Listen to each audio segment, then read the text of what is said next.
Allora, buongiorno a tutti, io mi chiamo Andrea Di Robilante e credo che vi parlerò brevemente di questa avventura di due viaggiatori veneziani con dei collegamenti anche con la matematica, vedrete. Comunque, rapidamente vi racconterò la storia di questi due navigatori, quello che hanno fatto.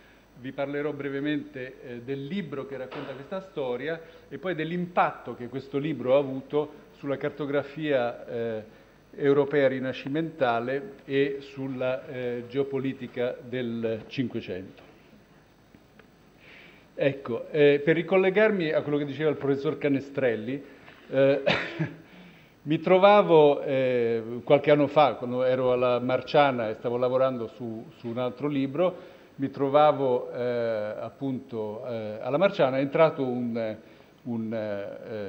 turista americano in calzoni corti, maglietta e berrettino che scendeva appunto da una di queste navi passeggere che solcano il canale della Giudecca, ahimè, è entrato nella biblioteca e circolava vagando per i corridoi con un fogliettino di carta. Ho visto che era in difficoltà, mi sono avvicinato per chiedergli come potevo aiutarmi e mi ha dato questo fogliettino di carta sul quale c'erano due nomi e i nomi erano Nicolò e Antonio Zen, nomi che a me non dicevano assolutamente nulla. Gli ho chiesto perché cercava queste due persone, dice: ma nel paesino da dove io vengo, nella costa del Connecticut, sappiamo tutti che Nicolò e Antonio Zen hanno scoperto l'America nel 1390. Ho pensato, ecco, da queste navi crociere scende di tutto, veramente. Comunque, ho tirato fuori dagli scaffali della biblioteca un libro con i palazzi veneziani, ho individuato un palazzo Zen e l'ho mandato a farsi fare la fotografia davanti al palazzo, così poteva tornare felicemente nel suo paese. Pensavo che la storia per me finisse lì, se non che qualche giorno dopo stavo passeggiando in tutt'altra zona della città, lì ai Gesuiti, lungo la fondamenta Santa Caterina, e passo davanti a questo palazzo qui, un palazzo tra l'altro molto affascinante, un palazzo del Cinquecento, Palazzo Zen, e su questo palazzo, qui vedete sull'angolo destro, qui, c'è una placca bianca. Su questa placca bianca, che devo dire era un po' annerita, leggo: qui vissero i due navigatori Nicolò e Antonio Zen che solcarono l'Atlantico del Nord, eccetera, eccetera. Ho detto, oibò, ho spedito il povero malaugurato turista al palazzo sbagliato. E poi mi sono detto, ma chi diavolo sono questi Nicolò e Antonio Zen di cui io non ho mai sentito parlare? Per cui sono tornato alla biblioteca il giorno dopo, ho messo da parte il lavoro che stavo facendo e mi sono messo a cercare tutto quello che potevo su questi due mercanti veneziani del Trecento che avevano fatto apparentemente questi viaggi favolosi. Ecco, si dà il caso che proprio alla Marciana, oltre a esserci vasto materiale su questa vicenda, c'è il libro pubblicato 120 anni dopo dal pronipote di Nicolò e Antonio Zen, anche lui si chiama Nicolò Zen, che raccoglie, diciamo, tutti i racconti di questo viaggio. Per cui mi sono immerso nella lettura di questo libricino e ne sono venuto fuori assolutamente affascinato, ecco, per quello che avevo letto. Adesso vi racconterò brevemente il contenuto di questo libro, però volevo dirvi che alla fine di questo libricino, alla fine del racconto, era attaccata con la colla una mappa che è questa qui che vedete, che è la Carta da navegare dei fratelli Zendel, che è pubblicata nell'edizione del 1558, ma tratta da Portolani della fine del Trecento. Ora, questa mappa naturalmente ha qualche cosa di strano e di familiare insieme, nel senso che riconosciamo facilmente, anche se sono molto inesatte, insomma riconosciamo la costa della Scandinavia, riconosciamo il nord della Scozia, qui riconosciamo cose che potrebbero essere le isole Faroe, riconosciamo senz'altro l'Islanda e soprattutto riconosciamo la Groenlandia perché questa è la prima volta che viene descritta con tale precisione. Mi direte, ma mica tanto preciso, però diciamo che per il Cinquecento era precisa altro che. Non troverete una immagine della Groenlandia precedente al 1558 più precisa di questa. Per cui una mappa conturbante, un po' una mappa come quelle mappe del tesoro che uno trova nei vecchi libri e che naturalmente mi ha risucchiato dentro questo mondo affascinante e da lì è partita la mia ricerca. Allora, brevemente, cosa era successo? Che nel 1390 Niccolò Zen, mercante veneziano da una famiglia molto importante, fratello di quel Carlo Zen che era l'eroe della guerra contro i genovesi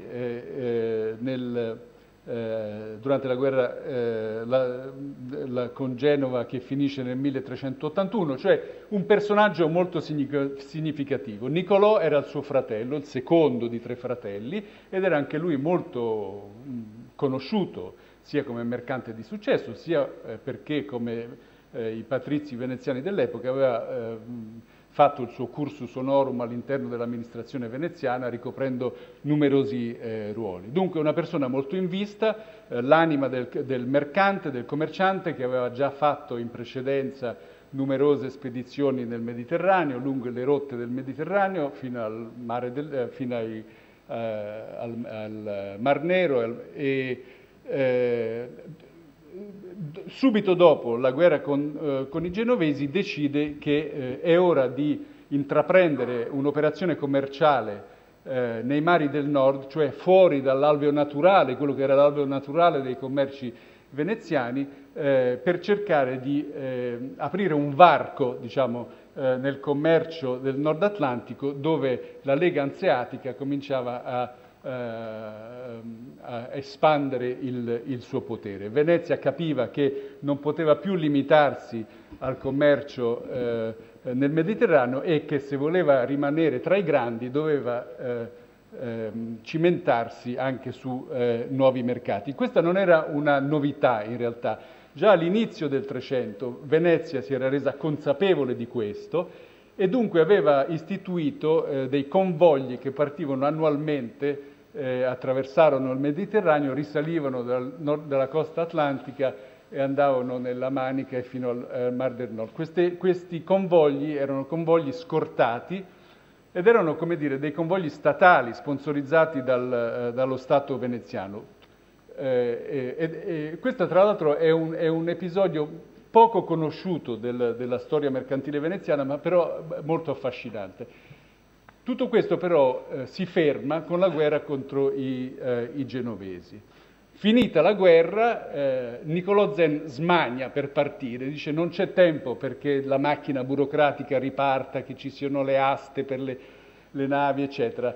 Arma una sua cocca, cioè una nave a chiglia tonda, e parte, fa tutta la rotta giù per l'Adriatico, attraversa il Mediterraneo, Gibilterra, risale su e nella Manica viene investito da una tremenda tempesta.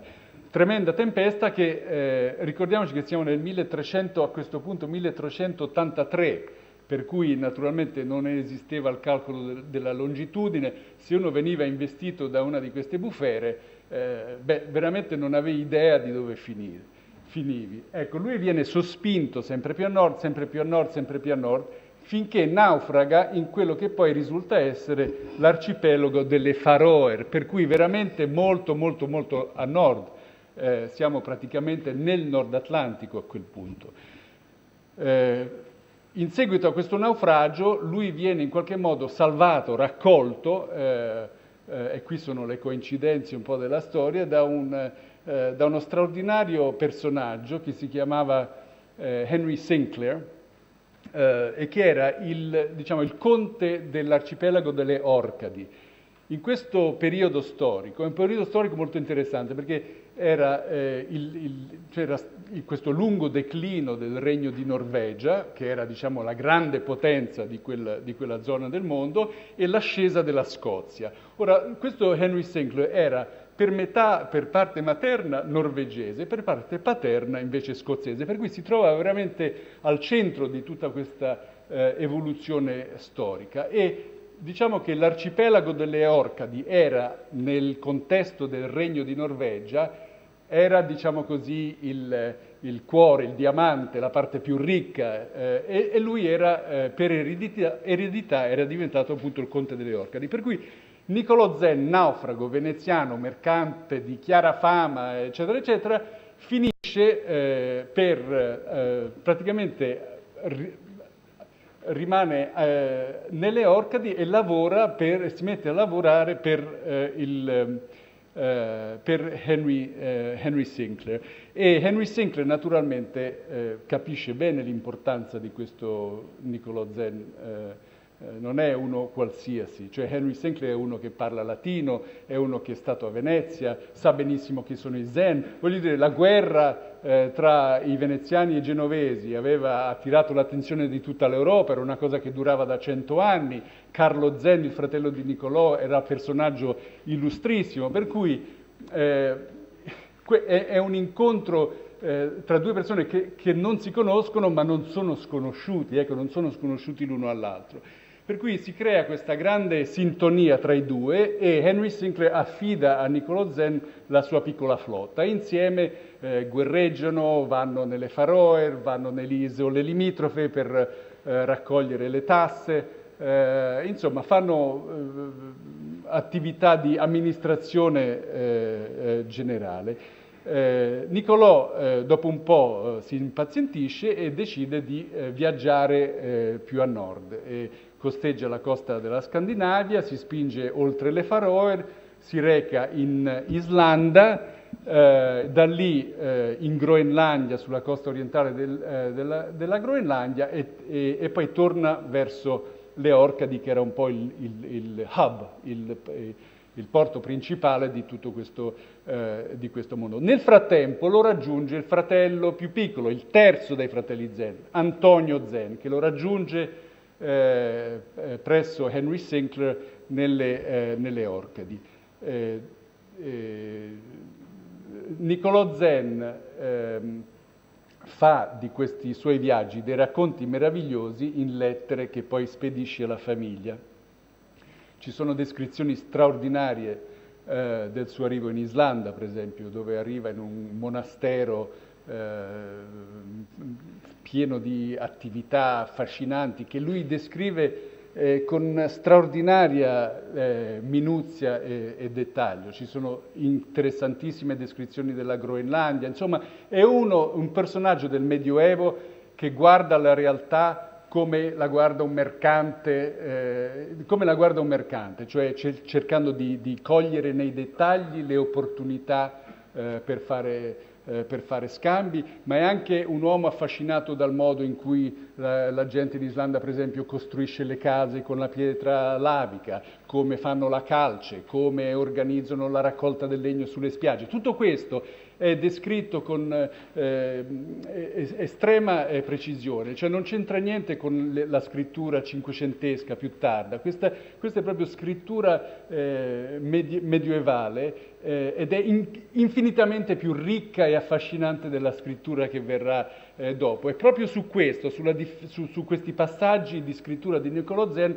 il professor Padoan dell'Università di Venezia ha fatto uno studio veramente affascinante proprio sulla questione etimologica e la questione scrittura. Comunque, rapidamente, Niccolò Zen, dopo essere tornato alle Orcadi, torna a Venezia, dove praticamente riprende la sua attività di patrizio veneziano, mercante, uomo che si divide tra il commercio e le cariche istituzionali nella Serenissima.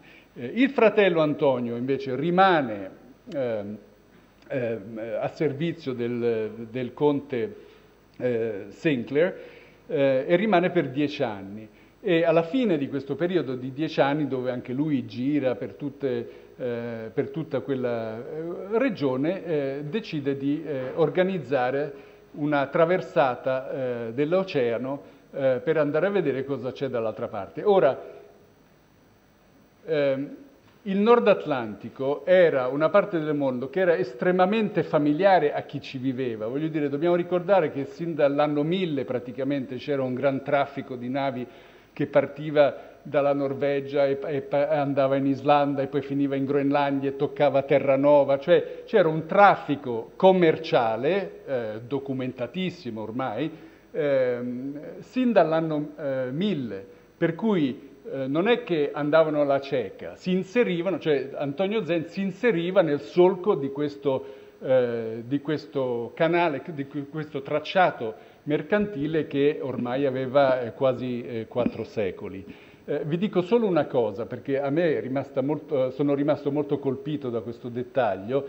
C'è in Groenlandia c'era, uno pensa, oddio, la Groenlandia nel 1100, c'era il vescovo, c'era la cattedrale, c'era il vescovo che il Papa mandava da Roma fino in Groenlandia. Ecco, queste sono cose queste cose qui me le hanno insegnati i fratelli Zen. Ecco, io veramente non ero assolutamente consapevole della realtà di quella parte del mondo in quei secoli che noi chiamiamo i nostri secoli bui, ma insomma lì c'era un'attività commerciale, un traffico molto ricco, per cui ecco, bisogna tenere in mente tutto questo quando si parla di scoperto questo, scoperto quello. Ecco, c'era già un sacco di gente che andava dall'altra parte. Ecco. Armano questa flotta, attraversano l'oceano. Naturalmente succedono, potete immaginare, ogni sorta di cose. Comunque arrivano finalmente dall'altra parte, in quello che è probabilmente Terranova, dalla quale però vengono respinti, almeno nella descrizione fatta da Antonio, vengono respinti dagli indigeni che impediscono loro di attraccare e di creare una base a Terranova. Dunque tecnicamente non arrivano in Nord America, cioè ci arrivano ma non riescono a stabilire una base. Dopo aver cercato di sbarcare a Terranova, decidono allora poi di tornare sulla Groenlandia, rimangono lì un periodo e poi da lì fanno rientro verso le Orcadi. A quel punto anche Antonio decide di tornare a Venezia, però muore durante il viaggio di ritorno, per cui non arriverà mai a Venezia. Ecco, io vi ho fatto un riassunto estremamente breve di questi straordinari viaggi descritti con estrema precisione e pieni di dettagli estremamente suggestivi, che io poi ho voluto come dire, confermare o riscontrare seguendo le orme di questi due navigatori, andando nei posti dove loro erano andati per vedere che cosa avevano visto. E le coincidenze sono abbastanza straordinarie, sono quelle che poi si trovano nel libro che io ho scritto di questa vicenda. Però non posso attardarmi troppo su questo perché devo dirvi cosa è successo dopo. Cioè, loro avevano scritto delle lettere su questi viaggi, lettere che erano arrivate a Venezia, alla spicciolata, come succedeva all'epoca. Però devo dire che le lettere arrivavano anche nel 300, perché c'erano appunto queste rotte mercantili che oltre a portare merci e prodotti portavano anche lettere e documenti.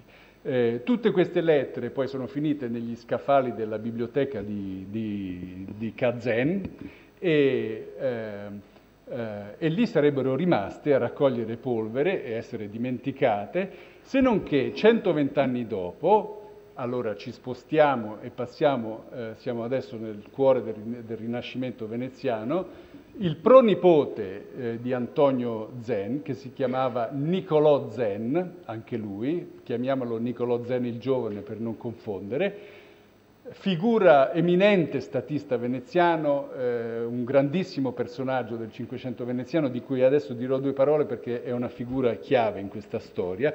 Ebbene, lui decide, nel frattempo Venezia è diventata la capitale mondiale dell'editoria, della cartografia, e Niccolò Zen il Giovane dice, questo è il momento di tirar fuori tutte quelle vecchie carte che tra l'altro che lui da bambino aveva danneggiato giocandoci, tirandole fuori, e rovinandole e pentendosi tutta la vita. Per cui lui dice questo è il momento per cercare di rimettere insieme tutto quel materiale e di pubblicare questi viaggi, cosa che lui fa, nel senso che fa una specie di copia e incolla, mette insieme quello che rimane di queste antiche lettere e poi inserisce dei brani, dei testi per legare tutte queste parti. Per cui il prodotto finale, che è leggibilissimo, tra l'altro pubblicato da un grandissimo editore di quegli anni, Marcolini, che era uno dei grandi editori del Cinquecento a Venezia, ecco, si legge tutto d'un fiato ovviamente, però è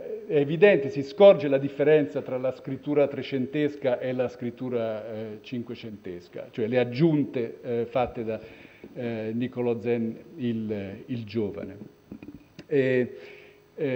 Ecco, due parole su Niccolò Zen. Niccolò Zen era di formazione ingegnere, era un ingegnere idraulico, era un patrizio veneziano, per cui anche lui aveva le sue cariche, insomma, la solita storia. Però lui era di formazione ingegnere idraulico e nel corso degli anni lui è stato spessissimo nominato savio alle acque, savio di terraferma, cioè lo si ritrova sempre in quelle commissioni e c'è sempre la sua mano in tutti i grossi lavori che riguardano l'ingegneria idraulica nel contesto lagunare. Tra l'altro lui fu responsabile della Volta Grimana, di questo incredibile progetto per spostare uno degli affluenti del Po quando la laguna si stava prosciugando e lui è riuscito, lui e tutti gli altri hanno fatto quest'opera gigantesca di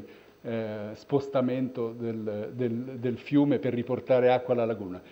Uomo di grandissima moralità, era uno storico, era un matematico, un ingegnere, ha lavorato per anni all'Arsenale per il riammodernamento di tutto l'Arsenale, insomma una figura chiave di quello che è stato chiamato la Renovatio di Venezia, cioè questo movimento rinascimentale per il rinnovamento della città di Venezia dopo la terribile disfatta contro la Lega di Cambrai, dove Venezia è stata lì per morire.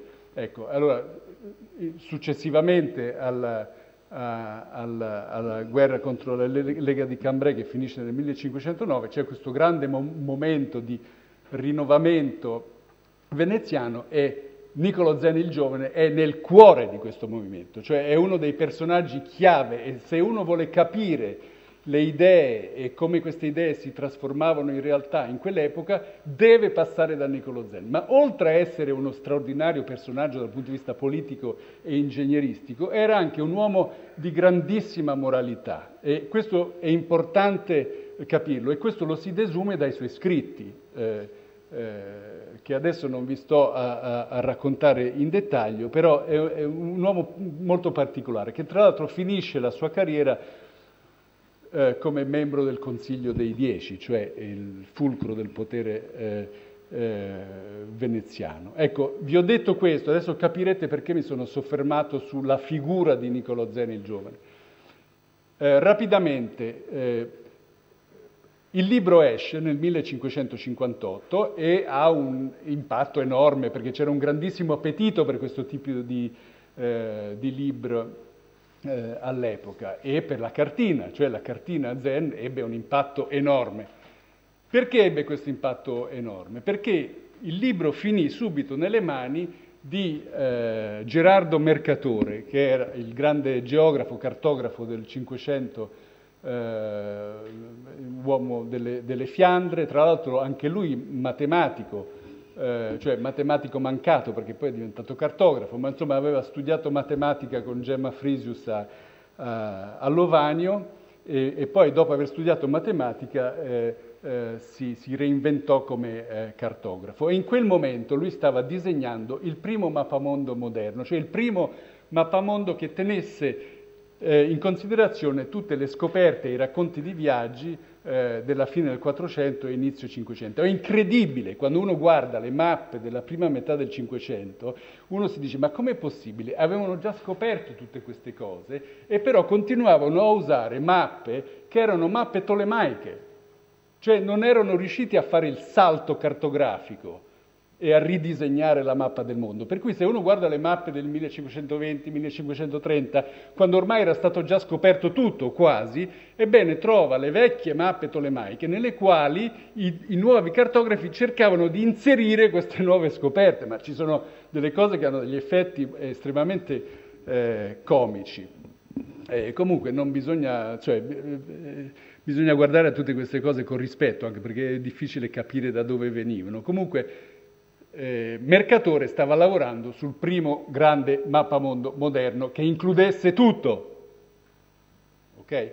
Solo che gli mancava, c'era un buco nel Nord Atlantico perché non aveva dati, informazioni, racconti di viaggi, eccetera. Esce questo libro e lui dice: porca miseria, questo è l'ultimo tassello di cui avevo bisogno. E per cui prende la carta degli Zen, anche perché veniva da fonte autorevolissima, Niccolò Zen, il giovane, persona nota in tutta Europa, prende la carta, questa carta appiccicata al libro e la mette nella sua mappa.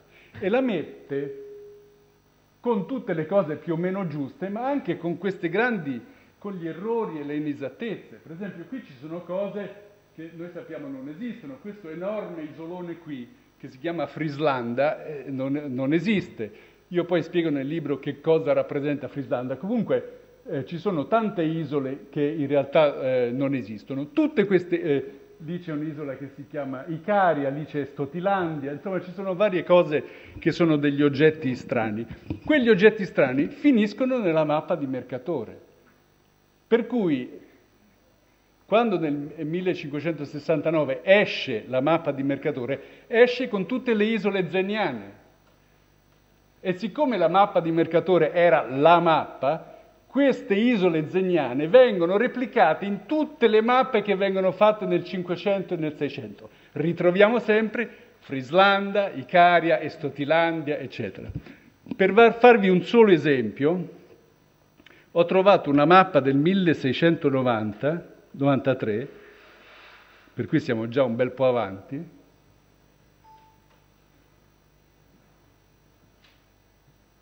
Ecco.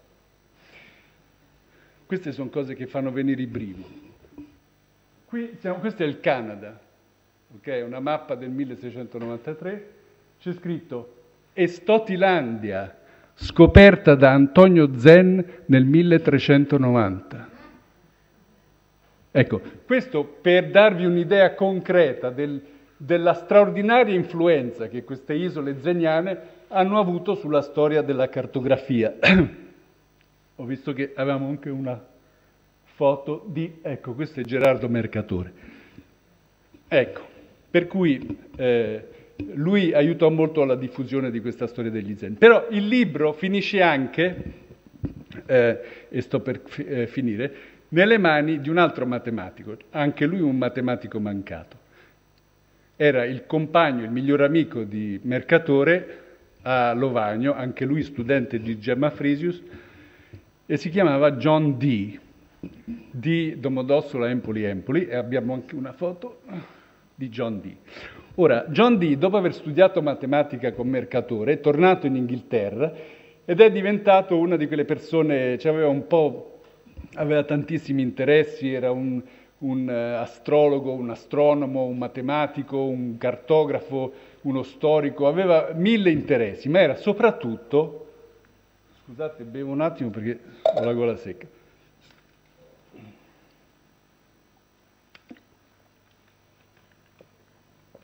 Era soprattutto il più stretto collaboratore e consigliere della regina Elisabetta. Ok? E lui aveva il pallino della geopolitica. Gli capita in mano il libro degli Zen e lui era molto preoccupato dal fatto che spagnoli e portoghesi si stavano arraffando tutto dall'altra parte, no?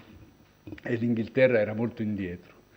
Gli arriva per le mani questo libro Tra l'altro il libro suo con tutte le sue scritte c'è ancora, è custodito alla British Library, e dice, ecco, questa è la guida, è la mappa che ci porterà nel Nord America.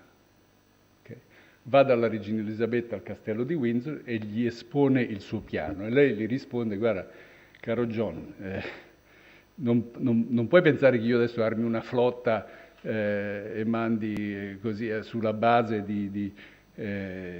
semplicemente di un libro che ti è capitato per le mani. Tornatene a casa, preparami 4 documenti storico-legali che giustificano un'impresa di queste dimensioni. Lui torna a casa e prepara questi 4 documenti. Ora, la cosa straordinaria di questi 4 documenti, che tra l'altro erano scomparsi e sono riaffiorati solo nel 1970, subito acquistati dalla British Library, per cui mai veramente studiati. E questa è la cosa che colpisce di questa vicenda.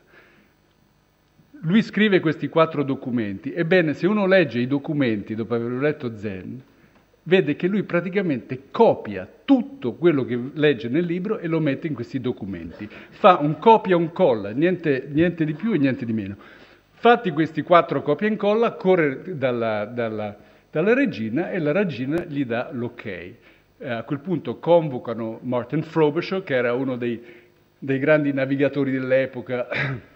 Attorno alla corte della regina Elisabetta c'erano sempre 5 o 6 di questi navigatori che erano lì in attesa di avere un incarico gagliardo che li spingesse a conquistare qualche parte del mondo. Ecco, Martin Frobisher era uno di questi e a Martin Frobisher viene affidata questa missione. Lui farà 3 viaggi in Nord America. Naturalmente il suo primo obiettivo è quello di andare a conquistare Frislanda e ci sono i diari di bordo sono esilaranti perché arrivano in quello che loro pensano essere Frislanda, piantano la bandiera inglese e dicono abbiamo conquistato Frislanda per l'Inghilterra. Naturalmente invece non erano in Frislanda, bensì in Groenlandia, per cui erano già parecchio oltre. Poi ci sono altre cose straordinarie, arriva nella baia di Hudson, trova un isolotto, Martin Frobisher sale in cima a questo montarozzo, vede la fine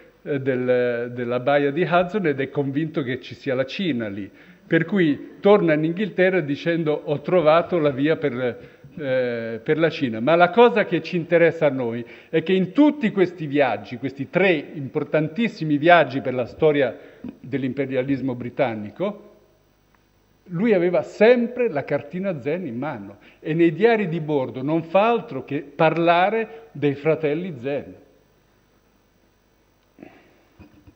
Ecco, per cui questi fratelli Zen alla fine del 600, per tutto il 700, erano estremamente famosi e la loro mappa aveva appunto avuto un impatto sulla cartografia molto molto importante. Poi però c'è un colpo di scena. Nel 1830 un idrografo danese viene cooptato nel Royal Geographic Society a Londra, che era un po' il tempio della geografia nell'epoca vittoriana. Viene cooptato, fa il suo discorso e decide di fare il suo discorso sui viaggi degli Zen. E fa una lunghissima invettiva dicendo non solo questi viaggi sono totalmente inventati, ma Niccolò Zen il giovane è il più grande falsificatore nella storia della letteratura. Questo è un virgolettato. Allora, sgomento totale in sala e cosa si fa in queste circostanze? Si crea una commissione d'inchiesta. Allora, Royal Geographic Society istituisce una commissione d'inchiesta che lavorerà per 40 anni. Naturalmente nel frattempo sono tutti morti, incluso l'ammiraglio danese. Il rapporto viene pubblicato nel 1873, firmato da Henry Major, che è il più grande geografo dell'impero britannico, insomma di quegli anni, e chiude il rapporto dicendo non solo tutta questa storia è vera, ma noi a questi 2 veneziani gli dobbiamo un monumento. E allora fanno una raccolta di tutte le lettere dei fratelli, le traducono in inglese, pubblicano un meraviglioso libro in marocchino blu con tutte le carte antiche e quelle aggiornate e lo presentano nella città di Venezia come un omaggio da parte della nuova potenza imperiale navale all'antica potenza navale veneziana.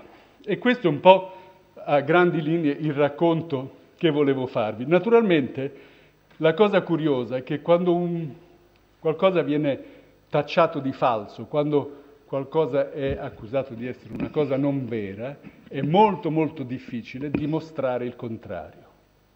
E per cui il risultato di questo è che col passare degli anni, nonostante tutto il lavoro fatto da Major e dalla commissione del Royal Geographic Society, questa storia è piano piano stata fatta a pezzetti finché si è dissolta ed è scomparsa, tanto che oggi nessuno più conosce questi due fratelli veneziani, né conosce la loro storia. Ora, questa è una storia piena di buchi, piena di errori, le mappe sono piene di inesattezze, di goffaggini. Ma questo è così la vita. Ecco, non è una linea retta. Per me era fondamentale capire la personalità di Niccolò Zeni il giovane, perché è stato lui che è stato accusato di essere il grande falsario. Ma l'ammiraglio danese non aveva idea di chi fosse Niccolò Zeni. E per cui io ho cominciato a lavorare su questo libro cercando di capire bene chi fosse Niccolò Zeni. E a partire da quello ho cercato di ricostruire tutta questa vicenda con tutto dentro, non perché voglio dimostrare che i veneziani, nessuno voleva dimostrare niente, però ho pensato che questa era una storia meravigliosa, che ci racconta in modo confuso e pasticciato ma affascinante come si costruisce la storia e come l'umanità va avanti. Per cui volevo riportare alla superficie questa storia con tutti i suoi difetti e tutte le sue inesattezze, tutti i suoi problemi, incluso l'accusa di essere un clamoroso falso. Ecco, e questo semplicemente per cercare di ridare vita a una storia che era scomparsa. Grazie.